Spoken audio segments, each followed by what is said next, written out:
Hello, Sunny Bonani, and hey, it's your girl Busi here, and today I will be bringing you an informative video on equality. So, what is equality? The dictionary defines equality as the state of being equal, especially in terms of status, rights, and opportunities. So that's the definition of equality. But there are different types of equality. There's formal equality and substantive equality. What's the difference? So formal equality assumes that everyone is equal, which is quite sweet if you think about it. It's like, yeah, we're all human beings, we're all equal. Doesn't matter if you're black or white or purple or green. But in the real world, that's not how it is. It actually does matter if you're black or white or purple or green, because the world sees you a certain way because of how you look.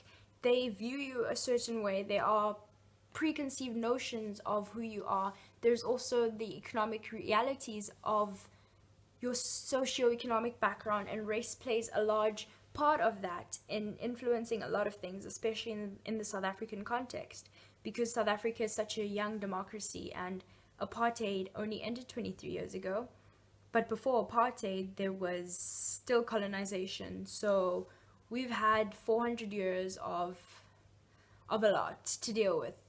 Formal equality can't work in a society that is so obviously unequal. Substantive equality recognizes that people are not equal, and that's okay.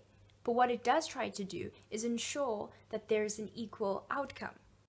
Let's say that I have two sisters. I have sister A and sister B. Sister A receives 4 Rand pocket money every week, and sister B receives 1 Rand pocket money each week. Sister A doesn't receive 4 Rand pocket money because she works hard or she earned it or anything like that. No, it's probably favoritism from our mom. Now they want to get some chocolate, and the chocolate costs 5 Rand. So they both can't afford it. They both come to me and they ask me if I could help them out. So being the loving, caring sister that I am, I agree. Formal equality requires me to treat people equally. I have to give them the same. So do I give them 1 Rand, or do I give them both 4 Rand? Let's approach this problem using substantive equality. Substantive equality tries to achieve an equal result. So I need to give them each an amount of money so that in the end, they both end up with 5 Rand. So that would mean I give sister A 1 Rand, while I give sister B 4 Rand. In the end, they'll both be able to afford the chocolate and they'll both be happy. Substantive equality doesn't assume people are equal, and I'm not talking about, the value of a human being and dignity and all of that. No. Yes, human beings are equal, of equal value and all of that, but it looks at the circumstances that people come from, because people come from different socioeconomic backgrounds, people come from all different walks of life, and people aren't the same. And some people are differently abled, So in order to achieve equality, the end result for people to have, equal opportunity, equal access, you have to treat people how they actually are to be able to properly assist them in achieving equality. So I'll give another example. Let's say I decide to host a party, like a potso, a young groove, and I invite every single person in my class. So let's say there are 100 people in my class. I decide to host this party in Stellenbosch. So out of the 100 people that I've invited, maybe 80 of them can come, because Stellenbosch is quite far and not everyone has access to transport, not everyone has a car. So let's say 80 people show up. And when those people get there, let's say I have the party in like a high-rise building on the 10th floor, and I haven't considered the fact that not everyone is able-bodied and not everyone can access the 10th floor without there being a lift, and there isn't a lift in the building. So that now excludes a couple more people. Let's say when they get there, I have obviously offered to pay for food and everything, so food is free. When they get there, I only have beef and pork and maybe a little sushi here and there, and the food is spicy, Then now you get people that are vegetarian, that are vegan, that are Muslim, that are Jewish, that are, Hindu, like just lactose intolerant people who gluten allergies or something like that. So those people now can't necessarily eat all of the food that's there, or even a majority of the food, and I promised them food, so these people didn't even eat before they left home. So they arrive hungry and I haven't catered for them.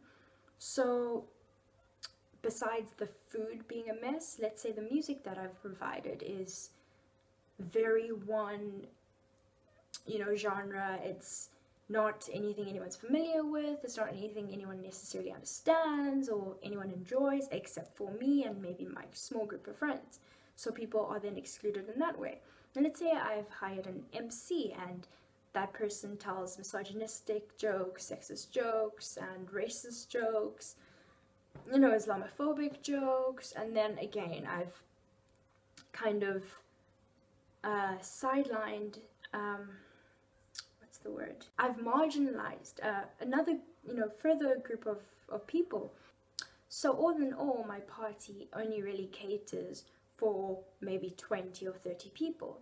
So I thought I was good-hearted by inviting everyone, but if I really wanted everyone there, I would have ensured that I checked people's dietary requirements and what they can and cannot eat, and that I catered for people's different dietary restrictions and preferences.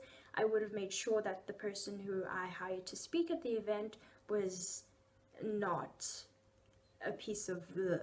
I would have also ensured that the building that I hired out or the restaurant that I booked out, had access to differently abled bodied people. I would have also made sure that the venue I hired wasn't, so far away so that people could access it. Or I would have made sure that I arranged some sort of transportation or kind of encouraged people to carpool to get there, or to, split Ubers. I would have actually taken steps towards ensuring that the party was actually for everyone, because in the end the party wasn't really for everyone, even though I invited everyone, because not everyone could properly enjoy it, and in fact it made people uncomfortable. It was exclusionary. So when you treat people equally, when you treat people as if they're the same to begin with, you don't have an equal result. Instead, you have marginalized people, people who are disrespected, people who aren't catered for, people who are totally excluded.